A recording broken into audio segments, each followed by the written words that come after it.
1 Samuel 13. La desobediencia de Saúl. A la amenaza filistea.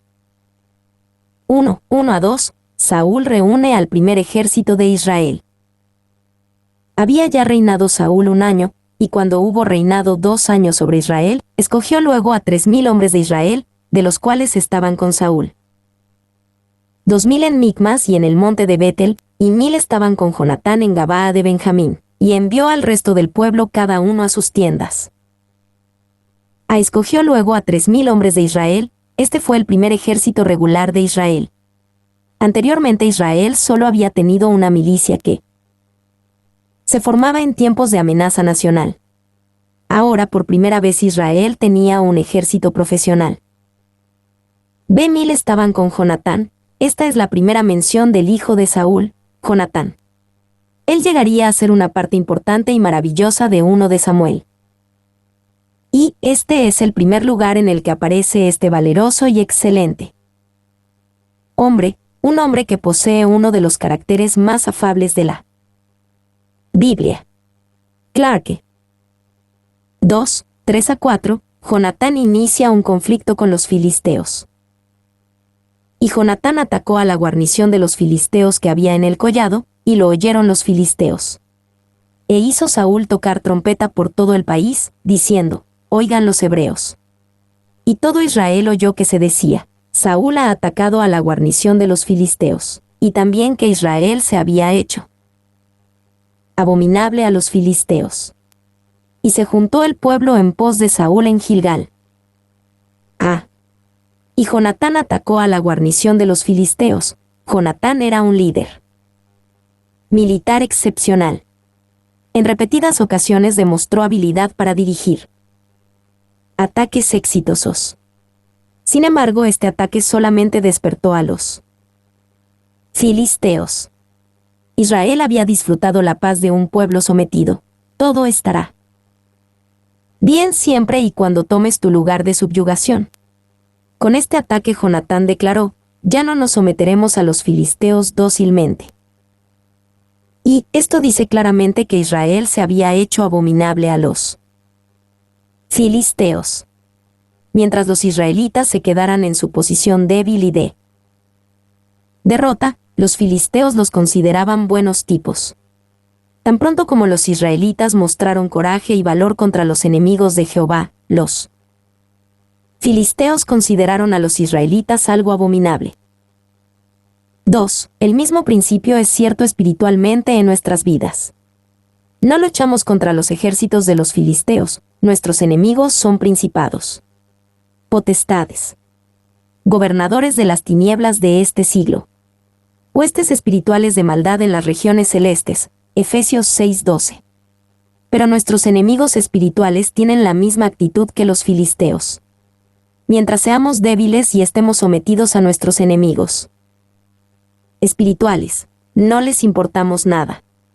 Incluso, tal vez hasta les caigamos bien. Pero tan pronto como mostramos algo de valentía y valor contra los enemigos de Jehová, nuestros enemigos espirituales nos consideran algo abominable. Si la paz con el diablo es más importante para ti que la victoria en Jehová, serás derrotado y sometido con frecuencia. Ve en el collado. Los arqueólogos han encontrado esta fortaleza filistea en el collado, lugar también conocido como Gabaa. La evidencia arqueológica muestra que fue destruida pero reconstruida después por Saúl, y este lugar se convirtió en su palacio y fortaleza. C. Y todo Israel oyó que se decía: Saúl ha atacado a la guarnición de los filisteos. Saúl claramente se atribuyó el mérito del audaz ataque de Jonatán contra la guarnición de los filisteos. Esto fue una mala señal del corazón y en el carácter de Saúl. Su propio sentido de inseguridad no permitiría que ninguno de sus asociados, incluso su propio hijo, recibiera crédito. Necesitaba embriagarse en alabanzas como los hombres sedientos beben agua. 3:5-7. Los filisteos preparan su ejército. Entonces los filisteos se juntaron para pelear contra Israel, 30,000 carros, 6,000 hombres de a caballo, y pueblo numeroso como la arena que está a la orilla del mar, y subieron y acamparon en Micmas, al oriente de Bet-aven. Cuando los hombres de Israel vieron que estaban en estrecho, porque el pueblo estaba en aprieto, se escondieron en cuevas, en fosos, en peñascos, en rocas y en cisternas. Y algunos de los hebreos pasaron el Jordán a la tierra de Geade y de Galad, pero Saúl permanecía aún en Gilgal, y todo el pueblo iba tras él temblando. A 30,000 carros, 6,000 hombres de a caballo, y pueblo numeroso como la arena que está a la orilla del mar. Los filisteos, enfurecidos con los israelitas, reunieron un enorme ejército para aplastar a Israel. Y 30,000 carros es un número enorme, y algunos dudan de la exactitud de este número. Este número parece poco creíble para los infieles, a los cuales quizás sea suficiente con responder, que es mucho más racional admitir un error de parte del que copió el texto sagrado en tales pasajes numerales o históricos, en donde la doctrina de la fe y la vida buena no está directamente relacionada, que, sobre semejante pretensión, cuestionar la verdad y la divinidad de las Santas Escrituras, las cuales han sido completamente acreditadas y evidentemente demostradas. Y el error no es grande en el hebreo, échalos por Selisim, y así, de hecho, esos dos traductores antiguos, el siríaco y el árabe, lo traducen y se supone que han leído en sus copias hebreas, 3,000. Paul. Ve cuando los hombres de Israel vieron que estaban en estrecho, Jonatán fue lo suficientemente valiente como para lanzar el ataque inicial contra los filisteos, pero los hombres de Israel no fueron lo suficientemente valientes para mantenerse firmes ahora contra su enemigo. Con gran temor, el pueblo estaba en aprieto, se escondieron en cualquier lugar que pudieron, en cuevas, en fosos, en peñascos, en rocas y en cisternas, o huyeron hacia el otro lado del río Jordán, a la tierra de Geade y de Galad. Este fue un punto bajo para Israel. Y, probablemente muchos de ellos habían pensado lo que realmente necesitamos es un rey. Un rey podrá resolver nuestros problemas. Ahora tienen un rey y los problemas siguen ahí. A menudo pensamos que las cosas solucionarán los problemas cuando no es así. Y por la presente Dios quiso enseñarles la vanidad de toda confianza carnal en los hombres, y que ahora no necesitaban ni un ápice menos de la ayuda y el favor de Dios que antes, cuando no tenían rey. Paul. Pero Saúl permanecía aún en Gilgal. La posición de Saúl como rey fue confirmada en Gilgal, 1 de Samuel 11:15. Muchos meses después aún permanecía ahí, 1 de Samuel 13:1. Puede ser que Saúl quisiera seguir reviviendo el glorioso día en que Samuel lo reconoció y confirmó como rey ante toda la nación. Ahora que era rey, los hombres de Israel esperaban de él cosas mayores. El pueblo iba tras él temblando, aún respetaban a Saúl como su rey, pero estaban muy atemorizados. Debe ser mejor tener seguidores temblando que no tener ninguno, pero, ¿qué mejor hubiera sido si Israel hubiera confiado realmente en Jehová en ese momento? Ve el sacrificio ilegal de Saúl. 1, 8-9, Saúl ofrece el holocausto. Y él esperó 7 días, conforme al plazo que Samuel había dicho, pero Samuel no venía a Gilgal, y el pueblo se le desertaba. Entonces dijo Saúl, traedme holocausto y ofrendas de paz. Y ofreció el holocausto. A él esperó 7 días, Saúl estuvo en Gilgal muchos meses. En la presión de la crisis actual, cada día parecía ahora mucho más importante. Él sabía que los filisteos estaban reuniendo un gran ejército contra él, y que una vez que estuvieran organizados serían mucho más difíciles de vencer.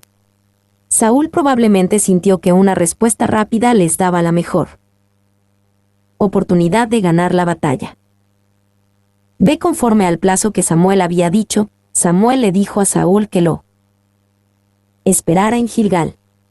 Entonces Samuel presidiría los sacrificios e Israel estaría espiritualmente listo para la batalla.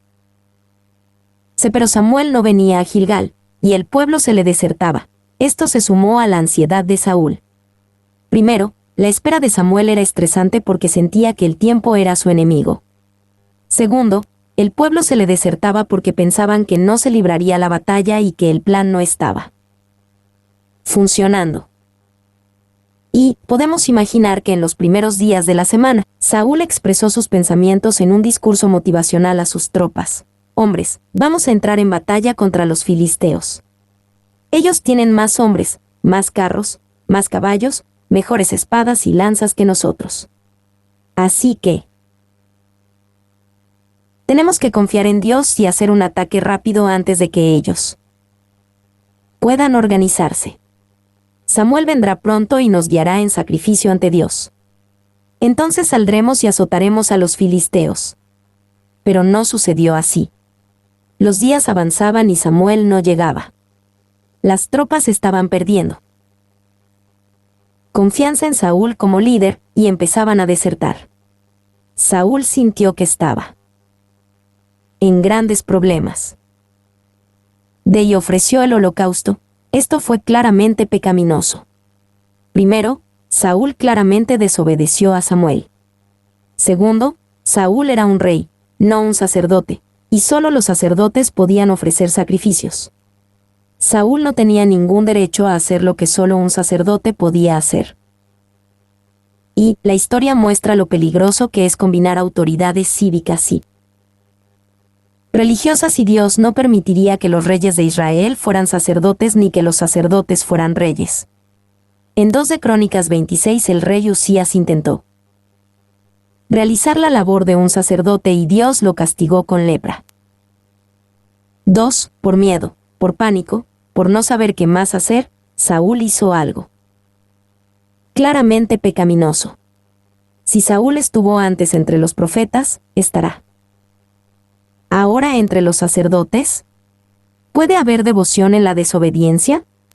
Oh hombre vanidoso, ¿de qué sirve sacrificar a Dios contra Dios? Traat 2, 10-12, Samuel llega y Saúl intenta explicar lo que hizo. Y cuando él acababa de ofrecer el holocausto, he aquí Samuel que venía, y Saúl salió a recibirle, para saludarle. Entonces Samuel dijo, ¿qué has hecho? Y Saúl respondió, porque vi que el pueblo se me desertaba, y que tú no venías dentro del plazo señalado, y que los filisteos estaban reunidos en Micmas, me dije, ahora descenderán los filisteos contra mí a Gilgal, y yo no he implorado el favor de Jehová. Me esforcé, pues, y ofrecí holocausto. Y cuando él acababa de ofrecer el holocausto, Saúl decidió ofrecer el sacrificio no más de 1 hora antes de que Samuel llegara. Si hubiera confiado en Dios y esperado 1 hora más, qué diferentes podrían haber sido las cosas. Los últimos momentos de espera suelen ser los más difíciles y nos tientan poderosamente a tomar el asunto en nuestras propias manos. Saúl salió a recibirle, para saludarle. Ahora Saúl realmente había sobrepasado sus límites. Literalmente, el hebreo dice que Saúl quería bendecir a Samuel tal vez como un sacerdote bendice al pueblo.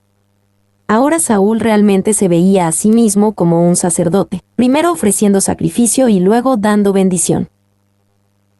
Y, al querer bendecir a Samuel, Saúl pudo haber intentado mostrarle a Samuel lo espiritual que era.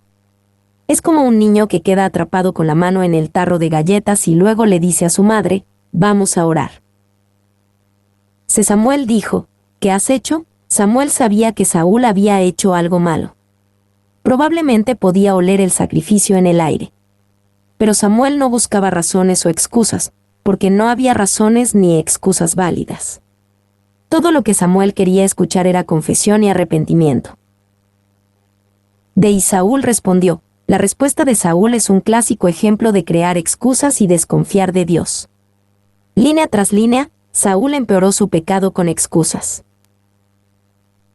Y vi que el pueblo se me desertaba. Tuve que hacer algo para impresionar al pueblo y recuperar su apoyo. Pero si Saúl hubiera obedecido y hubiera confiado en Dios, Dios lo hubiera llevado a la victoria contra los filisteos, con o sin el pueblo. Quizás muchos israelitas hayan admirado a Saúl por haber ofrecido el sacrificio. Miren, ese es un hombre de acción. Se encarga de que las cosas sucedan. De todos modos, nunca entendí por qué los sacerdotes eran tan especiales. Saúl podría tener una respuesta positiva en los datos de las encuestas, pero si Dios no estaba con él, todo se derrumbaría. Debería haberse preocupado más por agradar a Dios que a la gente. 2. Tú no venías dentro del plazo señalado. Ve, Samuel, en realidad fue tu culpa. Si hubieras venido antes, no hubiera tenido que hacer esto. Pero si hubiera Saúl obedecido y confiado en Dios, Dios se hubiera encargado de Samuel y el tiempo. Incluso si Samuel estaba mal, no justificaba el pecado de Saúl. Con frecuencia intentamos culpar a otros de nuestros pecados. 3. Ahora descenderán los filisteos contra mí a Gilgal, y yo no he implorado el favor de Jehová. Realmente necesitábamos la ayuda de Dios contra los filisteos, y la necesitábamos ahora, así que tuve que hacerlo. Pero si Saúl hubiera obedecido y confiado en Dios, Jehová se hubiera encargado de los filisteos. Saúl pudo haber implorado el favor de Jehová de numerosas maneras. Pudo haber clamado a Jehová por toda la nación con un corazón humilde, pero en vez de eso hizo la única cosa que no debía hacer, ofrecer sacrificio. 4. Me esforcé, tuve que. Simplemente me pareció lo correcto. No pude esperar más. Aunque Saúl se haya esforzado, no debió dejarse dominar por sus emociones. No tenía por qué pecar aunque sintiera que debía hacerlo. Toda la forma de la explicación de Saúl deja en claro que esto no fue un malentendido. No le dijo a Samuel, hice algo malo. Él sabía exactamente lo que había hecho y probablemente había pensado en las excusas desde antes. 3. 13 a 14, Samuel declara el juicio de Dios sobre la casa de Saúl. Entonces Samuel dijo a Saúl, locamente has hecho. No guardaste el mandamiento de Jehová tu Dios que él te había ordenado, pues ahora Jehová hubiera confirmado tu reino sobre Israel para siempre. Mas ahora tu reino no será duradero. Jehová se ha buscado un varón conforme a su corazón, al cual Jehová ha designado para que sea príncipe sobre su pueblo, por cuanto tú no has guardado lo que Jehová te mandó. A locamente has hecho, esta frase es más fuerte de lo que podríamos pensar. Samuel no se refería a que Saúl era loco o poco inteligente. La Biblia habla de loco como alguien carece de moralidad y espiritualidad. No guardaste el mandamiento de Jehová tu Dios que él te había ordenado. A pesar de todas las excusas, todos los motivos, de culpar a alguien más, el resultado final sigue siendo el resultado final. Samuel lo dejó claro, no guardaste el mandamiento de Jehová tu Dios que él te había ordenado. Dios le ordenó hacer algo, y él hizo lo contrario. Si pues ahora Jehová hubiera confirmado tu reino sobre Israel para siempre. Uno de los privilegios de ser un rey era establecer una dinastía, donde los hijos de uno heredarán después el trono. Dios le dijo a Saúl que sus descendientes no reinarían después de él. Aunque él era un rey, no establecería la monarquía en Israel. De más ahora tu reino no será duradero. Por estas palabras podríamos esperar que Saúl fuera impugnado como rey en ese momento y en ese lugar. Pero Saúl en realidad reinaría otros 20 años. Seguirá estando en el trono como rey, pero nunca volverá a ser el mismo porque el fin de su reino es seguro. Y este no era un pecado menor. Desobedecer a Dios en lo más mínimo es pecado suficiente. No puede haber pecado pequeño, porque no hay Dios. Pequeño contra quien pecar. 2. Como el verdadero juicio por este pecado estaba tan lejos, deberíamos considerar el pronunciamiento del juicio de Samuel como una invitación al arrepentimiento. Muchas veces, cuando Dios anuncia juicio, cederá si su pueblo se arrepiente. Aunque Dios amenazó a Saúl con la pérdida de su reino por este pecado, no es improbable que hubiera una condición tácita, implícita, como es habitual en tales casos. Paul. Jehová se ha buscado un varón conforme a su corazón, al cual Jehová ha designado para que sea príncipe sobre su pueblo, aunque Dios rechazó a Saúl, no rechazó a Israel. Debido a que Dios amaba a Israel, levantaría un rey, un varón conforme a su corazón. Y Saúl era un hombre conforme al corazón de Israel. Lo que a él le interesaba era la imagen, el prestigio y cosas que buscan los hombres.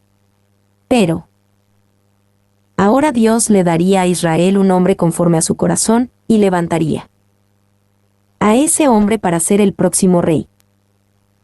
2. Sería fácil decir que el reino fue arrebatado de Saúl porque pecó, y en cierto sentido, esto era verdad, pero era más que eso. David también pecó, sin embargo Dios nunca le arrebató el reino ni a él ni a sus descendientes. La cuestión era más grande que el incidente del pecado, la cuestión era ser un hombre conforme al corazón de Dios.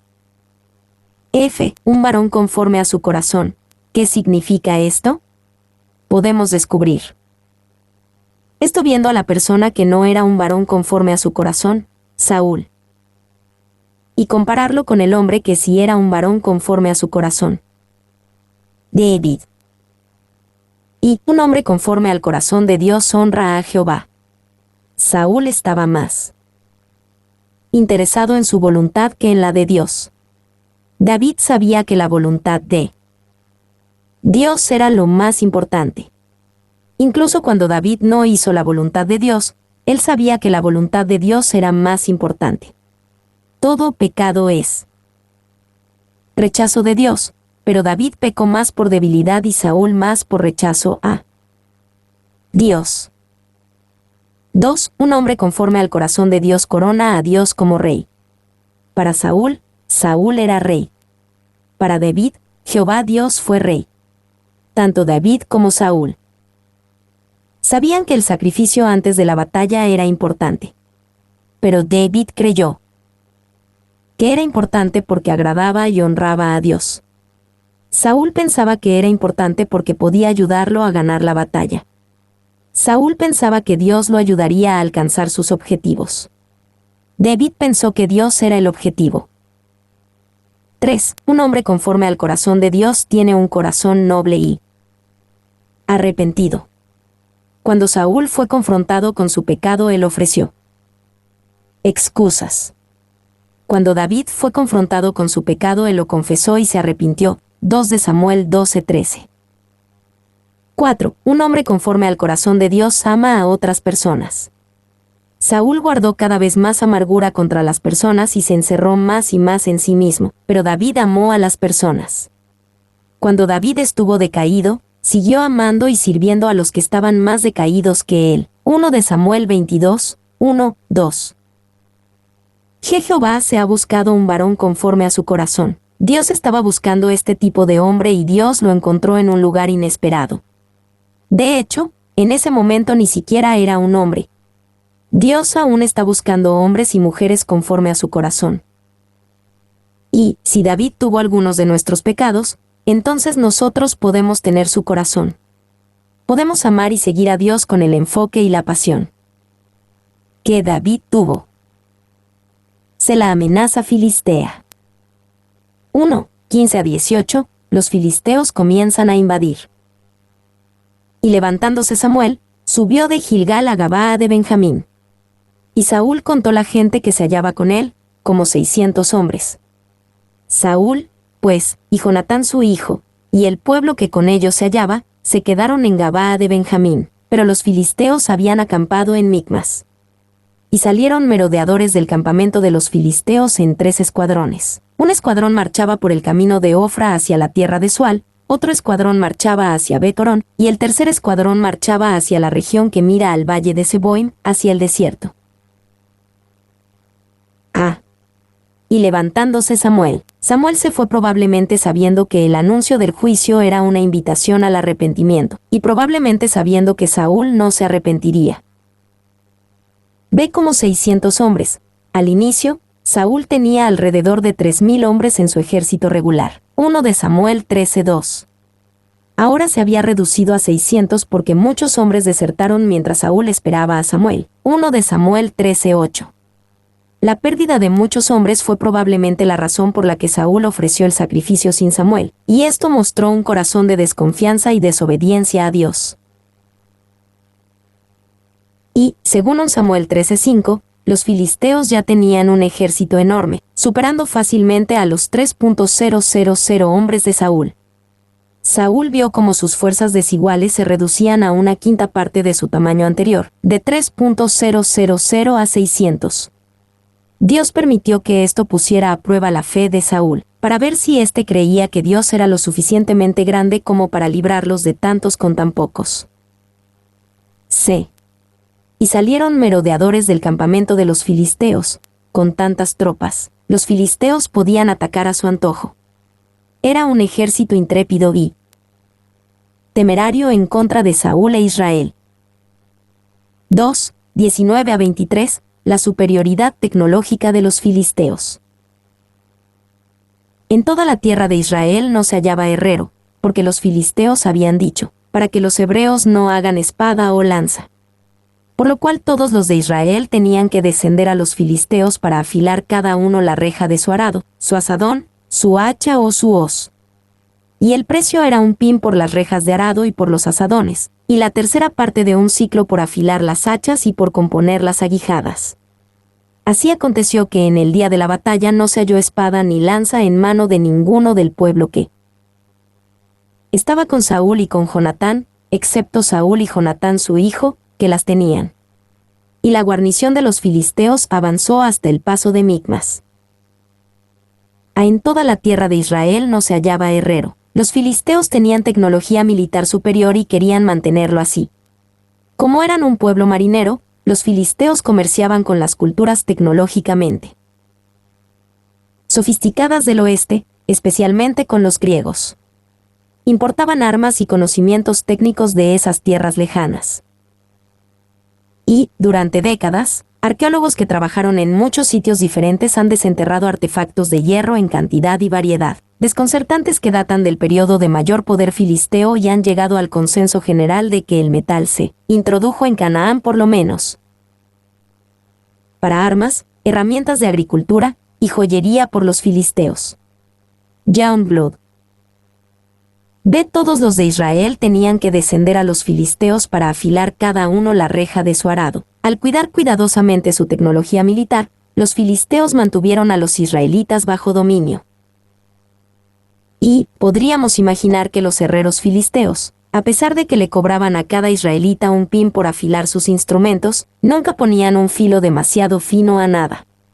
Primero, esto se debía a que estas herramientas agrícolas eran las únicas armas que tenían los israelitas. Entonces, ¿por qué hacerlas tan afiladas? En segundo lugar, si las afilaban mucho, pasaría más tiempo antes de que regresaran con otro pin para afilar su hacha. No se halló espada ni lanza en mano de ninguno del pueblo. Excepto Saúl y Jonatán su hijo, que las tenían, había tan pocas armas de hierro disponibles, que solo la familia real podía estar debidamente equipada. El resto de Israel luchaba con todo lo que podía. Y ya era bastante malo ser superado en número. Ahora, vemos que Dios permitió que los filisteos tuvieran una gran ventaja tecnológica sobre los israelitas. La única forma en que los israelitas podían ganar era confiando en Dios para todo. Mi nombre es Demim. Soy tu asistente personal. Mi sitio en internet es demim.es.tl.